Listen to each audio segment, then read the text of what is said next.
저는 영화 보는 것을 좋아합니다. 뭐 많이 보는 건 아닌데 보면은 확실하게 봅니다. 그래서 영화를 한번 보고 나면 꼭 복습을 하는데요. 복습을 하는 이유는 이렇게 그 처음 볼 때 보지 못했던 그 영화에 담긴 암시, 어떤 그 상징적인 장치들 이런 것들을 발견하는 묘미가 있기 때문에 그렇습니다. 이걸 감각이 열린다 그러죠.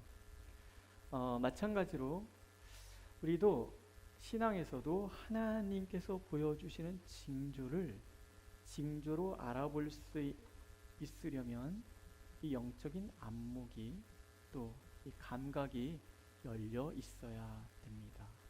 그러니까 성경의 이야기를 단순히 그냥 이야기 그 자체로 읽는다 그러면 성경이 우리에게 들려주는 어떤 의미를 우리가 다 모르는 거죠.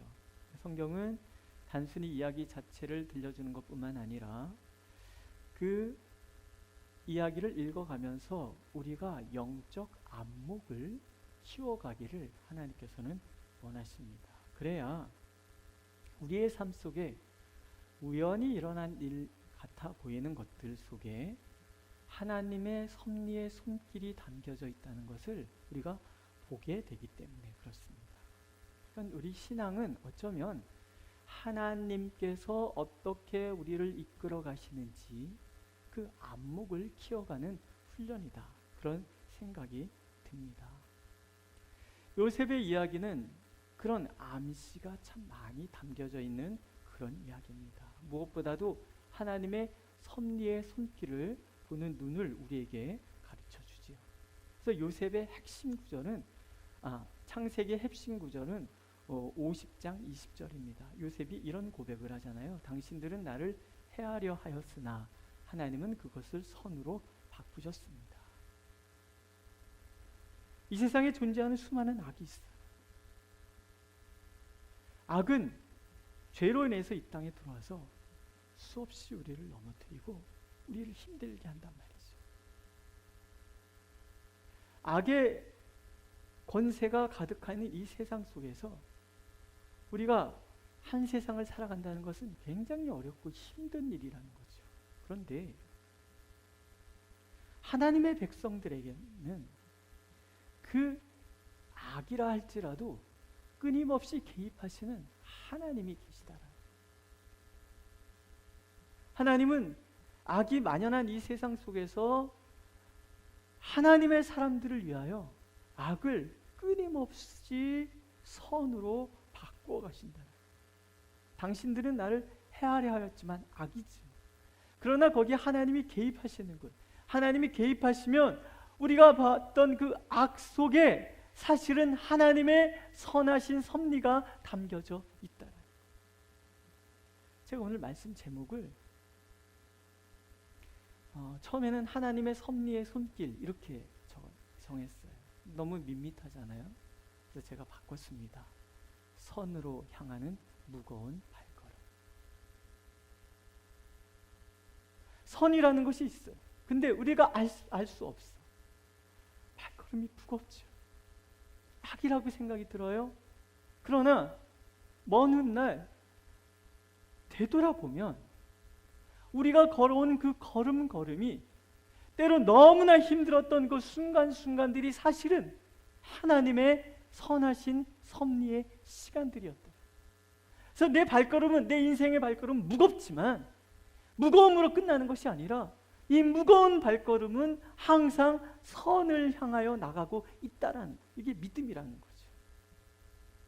하나님은 그렇게 죄악된 세상에 구원의 선한 길을 끊임없이 열어가고 계신다. 요셉의 이야기는 꿈에 대한 이야기부터 시작이 돼요. 우리가 충분히 요셉의 마음을 이해할 수 있습니다. 나이가 어려요. 형들이 자그마치 10명이나 했어요. 누나도 있잖아요. 엄마는 일찍 돌아가셨어요. 아무리 이모도 있고 작은 어머니들이 있다 하지만 다 먼저 아기 낳았으니까 다 큰엄마 될지도 모르잖아요. 근데 그들이 엄마만큼 요셉을 살펴줬겠는가? 게다가 아버지는 라헬을, 자기 어머니를 너무 사랑해서 아니 이 꼬맹이한테 채색 옷을 입히는 거예요. 채색 옷이라는 것을 요즘 얘기하면 양복 입혀놓는 거예요. 양복에 나비 넥타이. 형들은 목동 약간 허저분한 거 그냥 이렇게 입고 돌아다니는데 얘는 양복에 네이비 넥타이 입고 반바지 그 탁 입고 왜 여기까지 눌러는 타이즈 신고 구두 신고 이러고 다닌다고 생각해 보세요. 집에서 혼자만. 얼마나 불편할까 하는 거예요. 얼마나 불편할까. 아버지가 특별히 편애하는 거죠. 형들의 언사가 곱지가 않아요. 이 어머니들은 뭐 자기 아들들보다 요셉을 더 특별히 사랑했을까요? 그렇지는 않았을 것 같아요. 인간사 다 똑같지 않겠습니까? 아이가 눌리는 거죠. 근데 그 눌림 속에 꿈을 꾸잖아요. 볕단이 있는데 형들 볕단이 자기 볕단에 절을 한다는 둥. 자기가 반짝반짝 빛나는 별인데 해와 달까지 와서 자기한테 절을 한다는 둥. 어떤 무의식의 그런 표현이기도 하지만 사실은 하나님이 주시는 약속이지요. 내가 너를 존귀하게 할 것이다. 해와 달과 별들조차도 너에게 무릎 꿇는 그런 사람 만들어 줄 것이다. 나이가 어려요. 요셉이 어리니까 속에 잘 담아둬야 되는데 그게 됩니까? 이게 속갯말을 꼭꼭 담아두고 끝까지 비밀을 지켜낸다는 거, 이게 웬만한 내공 갖고 되냔 말이죠. 임금님 당나귀 귀가 왜 나왔겠어요? 우리는 뭘 알고 있는 것을, 남들 모르는데 내가 뭘 알고 있는 거 지켜낸다는 거 굉장히 어렵습니다. 그래서 목사의 내공은 듣고 잊어버려야 되는 거예요. 들으면 공감하고 그 다음날 잊어버려야지 돼. 이게 마음에 남아있으면 어느 날 툭 튀어나오거든요. 툭 튀어나오는 그 순간에 막 상처받아요. 교회 떠나고 막 그래요. 나는 죽일 놈이야. 이런 생각 많이 듭니다. 이 내공이 자꾸 쌓이는 거죠. 쌓이고 쌓여서. 근데 요셉은 어리단 말이에요. 담아둘 수가 없어요. 얘기를 해버렸어요. 형들이 더 미워하는 거죠. 가뜩이나 얄미운데 이게 꿈까지 꿔서 내 속에 염장을 지른다 그러잖아요. 염장을 질러버리니까 형들이 얼마나 미워하겠어요. 아버지도 꾸짖죠. 이놈아, 내가 너한테 절하랴? 있을 수 없는 일이, 그죠? 있을 수 없는 일.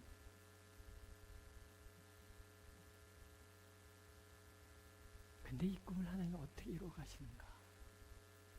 그 꿈이 요셉을 연단하는 거죠. 요셉을 믿음의 사람으로, 마지막에는 당신들은 나를 헤아려 하였으나 악조차도 하나님의 선의 도구로 사용됩니다라는 위대한 고백을 하게 만들었다는 거죠. 자, 그럼 어떻게 하나님이 우리를 인도해 가시는가에 대한 이야기들이 등장을 합니다. 아버지 야곱이 형들이 세겜에 가서 양을 치고 있어요. 그러니까 이제 살던 동네에서 형들에게 갔다 와라. 가서 양은 잘 치고 있는지, 또 사정은 어떠한지, 또 먹을 것도 좀 갖다 주고 그래라. 이렇게 보내잖아요. 보내는데 세겜에 가니까 형들이 없어. 보통 심부름 갔는데 없으면 돌아오는 거예요. 지금같이 뭐 다 뭐 핸드폰 하나씩 들고 다니는 그런 시대가 아니잖아요. 어디 가서 찾습니까? 그 넓은 들녘에. 못 찾는단 말이에요. 근데 요셉은 그냥 돌아오지 않아요. 사람들한테 물어봐. 형들이 어디 갔는지. 그러니까 도단으로 갔다. 그러니까 그 도단까지 또 가는 거예요. 이게 뭐예요? 성실함. 요셉이 가지고 있는 그 성품 중에 좋은 기질, 그건 성실했다는. 아버지가 준 사명을 완수하기 위해서는 끝까지 그 사명을 완수하려고 하는 성실성이 그 안에 있었다는 거. 이걸 누가 보고 계시는 거예요? 하나님이 보고 계시는 거예요. 야, 다윗이 그냥 왕이 되는 게 아니에요. 나중에 그가 골리앗 앞에 섰을 때 고백하는 이야기를 들어보세요. 자기는 양을 치는데 사자나 곰이 와서 어린 양을 물어가면 끝까지 쫓아가서 양을 뺏어왔다. 그 뺏어오기 위해서 돌팔매 연습도 하는 거 열심히, 그러니까 목동을 최선을 다해서 열심히, 아버지도 알아주지 않고 형들도 알아주지 않는 그 막내가 들녘에서 양 몇 마리 되는 거 정성껏 키우고, 그러면서 그 시간 허비하지 않고 노래를 연습을 하잖아요. 그 들녘에서 양들 옆에 앉혀놓고서는 이렇게 목자가 리리리링 하프를 들으면서 오 나의 하나님 뭐 이러면서 노래 부른다고 생각해봐요. 하나님 보고 계시는 거예요. 그 양 한 마리 한 마리를 사랑하는 그 마음을 하나님 보시고 하나님이 기억하셨다가 하나님의 약물인 이스라엘 백성의 목자로 세우신 거예요. 바울 보세요. 물론 부정적인 열심이었어요. 그렇지만 이 바울이라는 사람은 자기가 옳다 하는 거라면 물불 목숨 가리지 않고 그냥 달려드는 사람이라는 거예요. 다메섹 그 길을 씩씩거리며 갔던 이유는 이단이야, 틀렸어, 죽여야 된다, 그러고 가는 거예요. 그 모습을 하나님 보고 계시는 거예요. 이놈 부르다가 세우면 복음을 위해서는 진짜 물불 안 가리고 가겠다 하나님 싶으신 거예요. 그러니까 딱 보고 계시다가 택하시는 거예요. 내가 하나님 앞에 쓰임 받느냐 안 쓰임 받느냐, 그건요 오늘 내 삶을 잘 보면 돼요. 내 삶이 게으르고 자기 성질 못 이겨서 맨날 벅벅대고, 남 모함이나 하고 뭐 이런 엉터리 삶을 살고 있는데 하나님 그 사람을 쓰실까요? 아니에요. 없던 성품이 어느 날 불현듯이 솟아나는 법은 없어요. 콩 심은 데 콩 나고 팥 심은 데 팥 나고요, 깨 심으면 깻잎 나고 그러는 거예요. 왜십니까? 그러니까 나의 평소의 삶을 하나님이 보고 계신다는 걸 우리는 늘 인식할 필요가 있어요. 나의 그 성실함, 또는 나의 그 합리적인 생각과 행동들, 또는 사람을 아우르는 그 푸근함, 이 바지런함, 다음에 나의 그 성실함, 이 모든 것들을 하나님이 다 사용하신다. 하나님 그 기억하시는 거예요. 성실함, 책임감, 자리를 지키려고 하는 그런 마음들. 믿으십니까?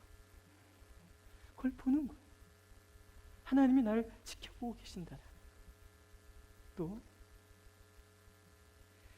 우리의 삶의 문제는 때로는 내가 원하지 않는, 나와 상관없는 그 방법으로 진행되기도 하더라는 거죠. 요셉이 오는 것을 형들이 봅니다. 근데 이 형들의 입을 통해서 하나님의 계획이 툭 튀어나오는 거예요. 그 꿈이 어떻게 이루어지는지 보리라, 이런 얘기를. 그 꿈이 어떻게 이루어지는지 보리라.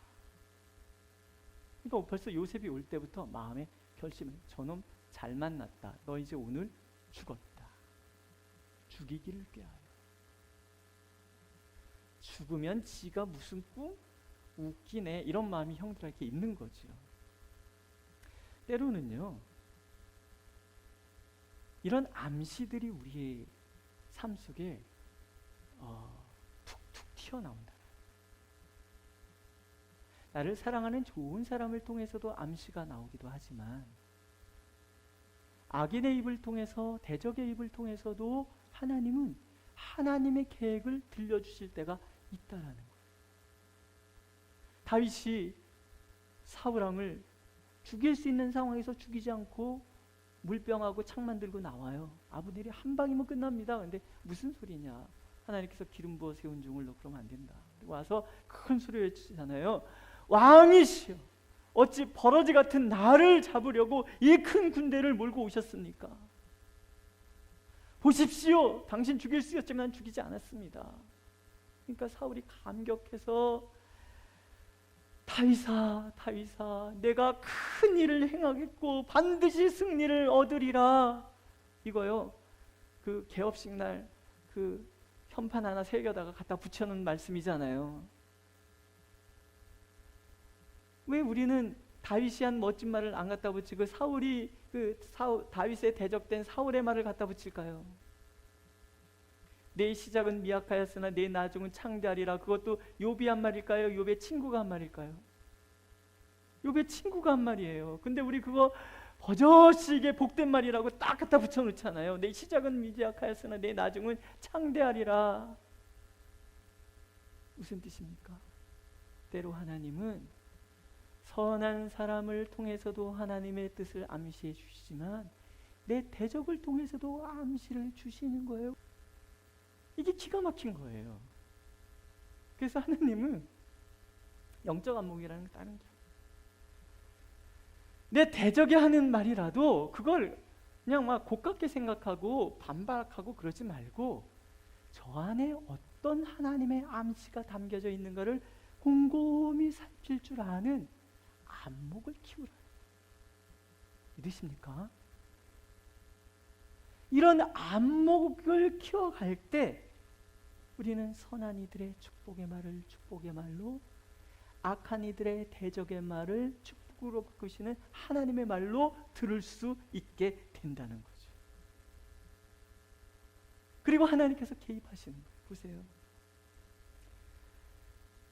르우벤이 제일 먼저 등장을 합니다. 르우벤이 그들이 죽이려고 하는 걸 듣고, 얘들아, 우리가 그 개를 우리 손으로 죽일 필요 뭐 있느냐, 그냥 빈 웅덩이에 집어 던져자. 웅덩이에 들어가 있으면 개가 그냥 알아서 죽지 않겠냐. 그러고 나서 뒷구녕으로 요셉을 꺼낼 요량으로 르우벤이 그렇게 제안을 합니다. 하나님이 들으시고 사용하시는 거예요. 르우벤의 마음에 그런 마음을 주시는 거예요. 그러나 하나님의 계획은 르우벤의 일부분만 차용하시는 거죠. 구덩이에 집어 던져라, 꺼내서 아버지한테 빼돌리겠다, 이거는 하나님의 계획에 없는 거예요. 하나님은 거기까지 르우벤을 통해서 섭리하시는 거예요.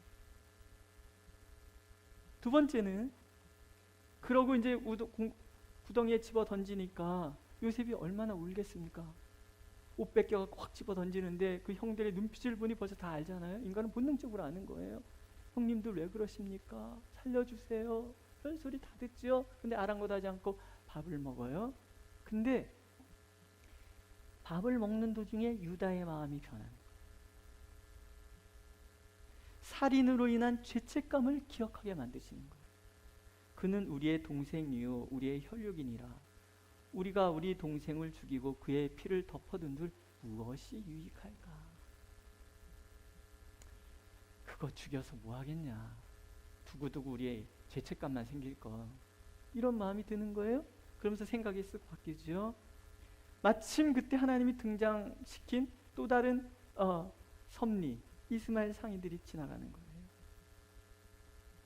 저 사람들에게 팔고 우리 손을 대지 말자. 그래서 은 20에 요셉을 팔아버려요. 싼값이라는 거예요. 남자 정도 30에 팔리거든요. 그러니까 얘를 이제 싼값에 그냥 대충 판 거예요. 돈이 목적이 아니라는 것을 은연히 그렇게 드러내는 거죠. 하나님의 섭리인 거예요. 세 번째는 웅덩이를 보세요. 웅덩이가 물이 차 있으면 요셉이 빠져 죽었을 거예요. 물이 없는 웅덩이. 이 웅덩이라는 것이 히브리인의 사고에는 절망을 상징해요. 요셉이 깊은 절망에 빠진, 희망이라고는 전혀 없는 그 절망에 빠지고 또 빠지고 또 빠지는 거예요. 여기서 1차적으로 빠지죠. 그 다음에 애굽이라는 웅덩이에 빠지지요. 애굽에선 그 보디발의 집에 팔리는데 거기서 또 감옥으로 또 내려가는, 요셉은 계속 웅덩이로 내려가요. 절망. 근데 이게 하나님의 섭리의 손길이라. 절망이 자주 찾아온다면